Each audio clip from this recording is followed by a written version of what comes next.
hosted by Chicago comedian Dario Dunham and Jordan-born cook Sarah Fada.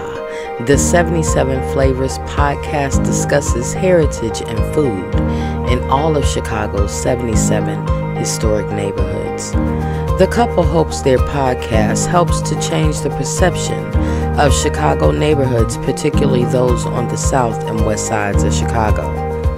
The Chicago Defender spoke with the couple about the podcast and the importance of changing the narrative. I want to start. Thank you guys for speaking with the Chicago Defender. I really appreciate it.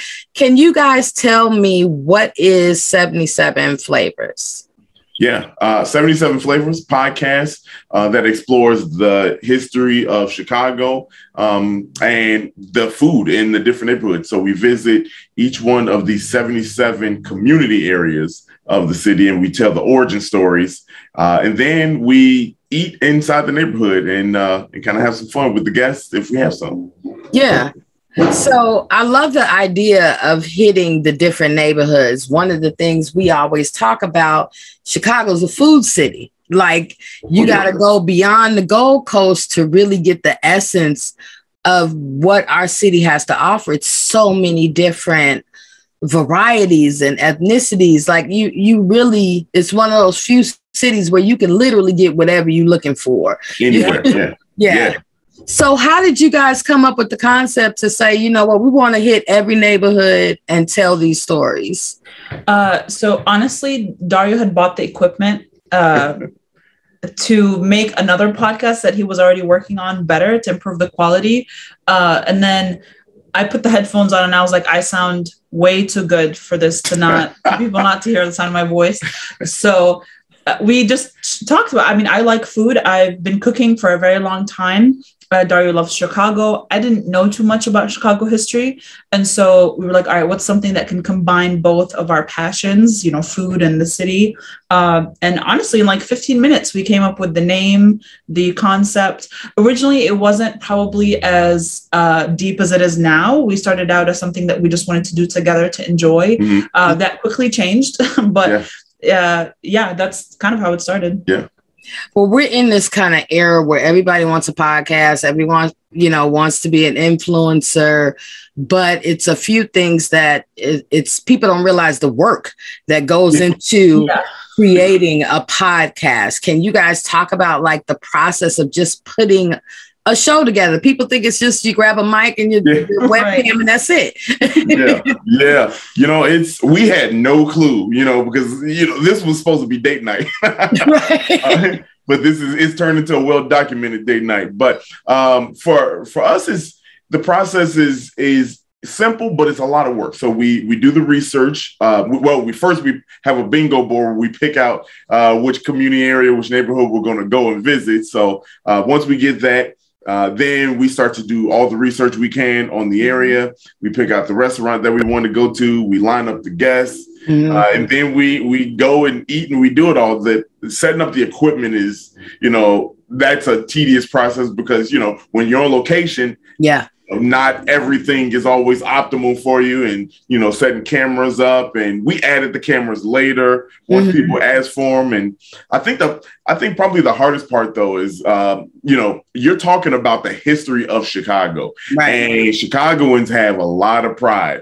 And so if you get anything wrong, or if you, or you say anything that somebody might not like, you got to be aware that, the comments will come, but it hasn't been bad. But that's one thing that, when you're in a public eye like that and you're speaking for the third largest city in the country.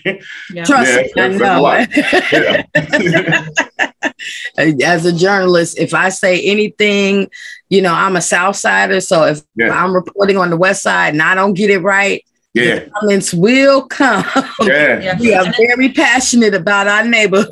And it's not just that, it's people want even more. So we try to, you're trying to compile 100 something years of history in like 30 minutes. And people are like, well, you didn't cover this and you didn't cover that. And it's like, yeah, well, we have 30 minutes. Right. But now we're starting to go more in depth. So now we started doing, recovering again, community areas that we've already been to and kind of going more in depth within those neighborhoods. And those episodes. So now a lot of the weeks we have 2 episodes a week. One that airs on Monday, which is our brand new community area. And then our Wednesday episode, which is a repeat community that has like more history. Okay, got you. So when you're identifying what neighborhoods and what restaurants and places you want to go to, are you reaching out to these owners, and what's been the reception? Like, hey, we want to come in, set up shop, we want to review your food. What's been the reaction? So a lot of the times, honestly, we just show up. We don't tell them we're coming. We just show up, we eat. And then after we're done eating, or maybe right before, we'll be like, hey, by the way, we do this little podcast. We're just going to sit in the corner and we don't need anything. Sometimes our guests recommend the restaurant, so they know the owner and they tell them in advance. And so sometimes they do know that we're coming, and we've never really had an issue. We cover all local businesses. We haven't been to like any chains or anything. So everyone is really happy to have us there and happy to get any kind of coverage, especially on like the South and West Side neighborhoods, because you don't see a lot of like food bloggers go out there and cover these places. So they're very excited to see someone just to come out and like give them some social media coverage. Yeah. Like it's so weird. I live right around the corner from Brown Sugar Bakery. And I am not one that walks around my neighborhood. So I know Brown Sugar would go up there with my car, drive, get my stuff. That's a regular. But I didn't know about some of the other restaurants up and down 75th until I started covering it as a reporter. And I was just sitting around like, I've been in over 10 years. Like, I didn't even know, some of these spots were there. I think the fact that you guys pop up adds to the authenticity, so it's not one of those situations where they make everything very pretty for everybody. Right. You're giving a viewer a real, what this is really like, service, food, all of that from a very authentic perspective. Was that intentional? Yeah, that was definitely intentional. And the more we start getting coverage in the news, we also didn't want people to give us anything for free, because, we're doing this, coming out of a pandemic, still in a pandemic, and, they're hurting for business. So we don't want handouts. We want to, give back to the community and help these businesses out as much as we can. So that's why we didn't announce it, to come in. Yeah. It also makes no sense for us to be like, go support these businesses, and then can we come in and eat for free? Down the line. Yeah. So it's a dual purpose. Like, you guys are providing a service by letting people know, this is what's happening, this is where you can eat, but you're also promoting these businesses and encouraging people in the neighborhood, and even tourists. Like I always say, tourists that want to come, that want to know where the real Chicago is. This is a resource where people can actually find out some more authentic experiences. So it's dual purpose. It's helping the businesses in the community while still, informing others and the process building your brand. So I love that it has that. We call it an ecosystem where we're kind of sharing that information, and it's mutually beneficial. Yes. So what are your I'm going to ask about my neighborhood. So 75th Street, that kind of Chatham kind of area. What are some of y'all favorite spots over here? Well, Flamin' is fantastic. Yeah. We have an episode that's going to air next month. May. And it was fantastic. We did it with Black People Eats. Yeah. So Flamin' was there. Of course, Limbs, Limbs is classic. That's a classic. And you said Brown Sugar. Brown Sugar we went there and we ordered the whole. I was like, I want one of everything. Yeah, we want one of everything. So I interviewed her when she launched her candy line. Yeah. She brought me like a sample of the candies, and I was just like, get these away from me right now. Right. And what a lot of people don't know about that street is that the community itself advocates for these restaurants. They, in 2018, I believe was the last time they did it, or 2019, they would shut down the entire street. And you know how they do like Sundays on State, where everything is shut down, people are sitting in the row, and so they did that by themselves. Like, no, the city wasn't out there organizing this for them. It's the restaurant owners came together, and that's probably one of my favorite things about that neighborhood, about that community area, is they're very proud, and yeah, I mean, people love them, and they're very invested. It was a joint interview with Stephanie and the owner of the liquor store next door. Mm-hmm. And I was telling him, you know, my family has been in this neighborhood my whole life. Yeah. And I remember that liquor store when I was growing up, and it did not look like that. No. At all. It's not somewhere I would go. Right. But I remember friends of mine would be like, oh, I'm going to a wine tasting at, you know, I'm like, on 75th? And they were like, oh, you haven't been there? And I'm like, no. And I went in there and was floored by how different and how invested he is, and bringing all of those other owners together so they work together to really build the area up. Are you seeing that in other Chicago neighborhoods as well?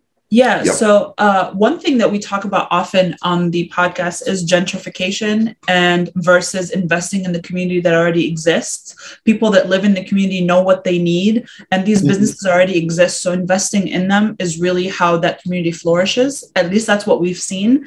The community areas that are doing the best and providing for their community, for their neighbors, what they need are the ones that invest in themselves, as opposed to like a big corporate grocery store coming in and like, you know, wiping out an entire, you know, so definitely when you see people rally like that, businesses that care about being there and want to be there and care about the history, those are the ones that are really flourishing. Yeah. Mm-hmm. Mm-hmm. Yeah. You say the same thing. You co-sign? Yeah, I co-sign. You know, because we've done a bunch on the west and the south side, and when you talk to people, and I think that's the one thing that we love the most about the podcast, that we have guests that are from the area. And when you hear them talk, you can hear the passion that they have for their neighborhood, for their community. And then to see what they're doing, it's crazy, because like a lot of things don't get talked about. You know, like we know what the news and the media can portray, you know, certain areas as, but when you talk to people and when you're there, that's not the story. You know what I mean? Like, you know, the story is not told the right way. And I think that's the most beautiful thing about it. You know, when we were in Flamin there on 75th, there was a baby shower setting up while we were recording. So, you know, and if you go to Flamin, you know, you see it's a restaurant first. Right. You know? But like, that's just the community lending a space to the community, you know? So it's just a beautiful thing. I co-sign. Can you talk to me about the future of the podcast, where you'd like to see it go? Yeah. So we want to expand this to, you know, more media platforms. So we want a TV show. We want to be able to show people the city and showcase it. You know, we want to be the IT podcast or resource, you know, for what's happening in the city. And, you know, we want to continue to talk to community leaders, people in the community, just folks that live and have lived there before, you know, to make it, we want to keep it as authentic as possibly can. We want to keep it funny, you know, we want to keep it, you know, want to keep building the brands with the relationships, with the restaurants. You know, we want to grow as much as we can. We want to do fun things like baseball season starting up. You know, let's have some fun with who has the best food, South Side or North Side, you know, so so, you know, we want to do things like that. Yeah. And it really aligns with our paper and what we feel our purpose is. And one of those things is to change the narrative of how you look at the South and West sides and Black and Brown communities around this city. And I tell people, before I came on as editor, I was in London on a trip, and I'll never forget, just out in the streets at a club, and the guy's like, "Where are you from?" And I'm like, "Chicago." He's like, "Oh, you from Inglewood?" And he kind of, like, yeah. And I heard, like, it was just like, am I in London listening to this dude tell me what Inglewood is like? Yeah. And I was just like, dude, like it's nothing like what you think it is, you know? Yeah. I've been here so many years. Our neighbors, like Brown Sugar, like we know her, you know. So we walk in, hey Stephanie, she, you know, it's that kind of, people forget we still have communities. Yes. You know, it's still very much community. Still people. Yeah. Yeah. And hardworking people who love to dine and they don't always want to get in their cars and drive somewhere. They can have these options and we enjoy it, you know. So I think what you guys do really aligns with what we try to promote, which is this people who are doing amazing things to highlight what's happening in our communities, to help change that narrative and put something different out into the culture. Yeah, for sure. And one other way that we've been kind of covering is Dario really kind of like dove deep into the photography. So he invested in the equipment and he has a drone and we're like capturing the neighborhoods from this entirely new angle. You see a lot of shots of the city from like downtown or, you know, from the Loop, but he's actually like out every other day on the south side and the west side, capturing the city from an entirely different perspective. And so even an idea of like a lookbook, like a city lookbook that, you know, something like that, because he's passionate about it. He's very talented. So that's like something else that we've been dabbling in. Yeah.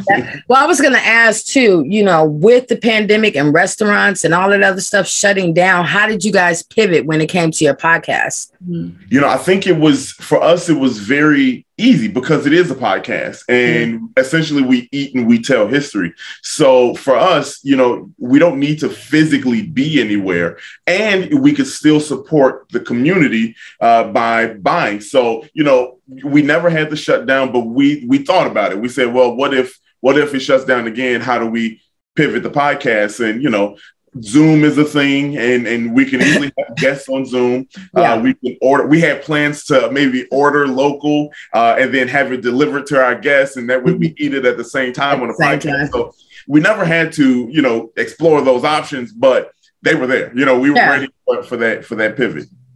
And who are some of the guests that you guys have on the show? Oh man, we've had Dilla on the show, Steve Dolinsky, the food guy. We had Black People Eats, Black People Outside. The Carlo, who runs the In Pilsen Instagram page.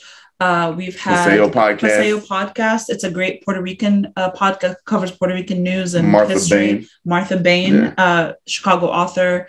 Well, she's from Ohio, but she's currently living in Chicago. She does the soup at what's the name of the place? Hideout. Oh yeah, the Hideout. Yeah. They do like a community soup kitchen. I mean, we've had a bunch. We had the Chicago History podcast. Chris Mataz, Chicago Party Ant. He's been on there. So nice. Yeah. Tell the Chicago Defender where they can find your podcast. Yeah, it's 77 Flavors of Chicago, streaming on all platforms. You can find us on YouTube. You can watch the podcast on Spotify for Spotify users. You can find us on Instagram, 77 Flavors Shy, Twitter, 77 Flavors Shy, and TikTok, and Facebook, 77 Flavors Shy. Also, our website is BePositiveProd, PROD.com, /77 Flavor Shy. Perfect. Well, thank you guys for talking to the Chicago Defender. The 77 Flavors podcast has new episodes weekly, debuting every Monday. This is Danielle Sanders from the Chicago Defender.